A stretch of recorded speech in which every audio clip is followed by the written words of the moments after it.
এই শীতে গোসল নিয়ে কোনো টেনশন নাই, আপনাদের জন্য নিয়ে আসলাম ডিজিটাল একটি ডিভাইস, যেটা water heater, instant water heater, মানে সাথে সাথে গরম পানি পড়বে। এটা কিন্তু সম্পূর্ণ সিকিউর। আপনারা আমার কলটা দেখতেই পারতেছেন যে এটা কিন্তু পুরান হয়ে গেছে, মানে অলমোস্ট এটা আমাদের 2 বছর ব্যবহার করা হচ্ছে, নন স্টপ চলছে।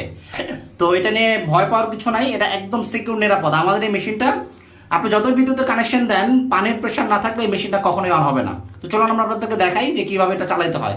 এইটা আমরা কিভাবে ফিটিং করছি, আমাদের যে কল আছে এই কলের সাথে জাস্ট আমরা একটা পাইপ যুক্ত করে দেন আমরা এটা জাস্ট এখানে লাগাই দিছি। তো এটা আমাদের এই কলের যে হ্যান্ডেল বারটা আছে, বাম দিকে যদি ঘোরান গরম পানি, ডান দিকে ঘোরালে নর্মাল পানি। আমরা আপনাদেরকে একটু দেখাই। এই যে যখনই আমরা এখানে চাললাম, আমাদের কিন্তু এখানে হিটিং টেম্পারেচার উঠবে। আপনারা নিশ্চয়ই দেখতে পাচ্ছেন যে এখানে আপনাদেরকে টেম্পারেচারটা দেখাবে, যেটা কত ডিগ্রি সেলসিয়াসে এটা চলতেছে বা এটা আস্তে আস্তে গরম হবে। তো এইভাবে হচ্ছে কি সিস্টেম। যখন আবার আপনারা এটা মাঝখানে দিবেন, আমাদের মেশিন কিন্তু অফ হয়ে যাবে। আবার যখন ওই দিকে দিবেন, এটা কিন্তু চালু হয়ে যাবে, মানে নর্মাল পানি পড়বে, এখন কোনো গরম পানি পড়বে না। ঠিক আছে, এই হচ্ছে সিস্টেম। মাঝখানে দিবেন, অফ, সম্পূর্ণ নিরাপদ। যতই বিদ্যুতের কানেকশন দেন, যদি পানির প্রেশার না থাকে মেশিনটা অন হবে না। অতএব ভয় পাওয়ার কিছু নাই, সম্পূর্ণ সিকিউর। যাদের প্রয়োজন দ্রুত অর্ডার করে ফেলুন।